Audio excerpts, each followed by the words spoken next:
Is your Kia Sportage refusing to fire up when you turn the key? Let's troubleshoot the most common culprits in under 3 minutes.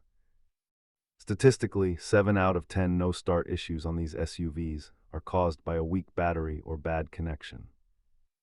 Before you call a tow truck, we need to systematically isolate the electrical fault. Start by checking for loose battery terminals and verifying if your neutral safety switch is the real bottleneck.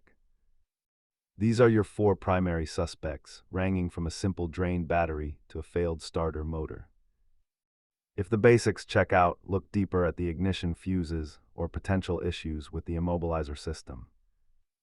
Cleaning terminals is a perfect Saturday DIY, but once you reach the ECU or internal wiring, leave it to the pros. The cost varies wildly, with a simple battery swap being significantly cheaper than a diagnostic electrical repair. Use a multimeter to confirm your battery health and a scanner to detect any hidden immobilizer error codes. Keep these essential tools in your kit to handle most common electrical diagnostics safely and effectively.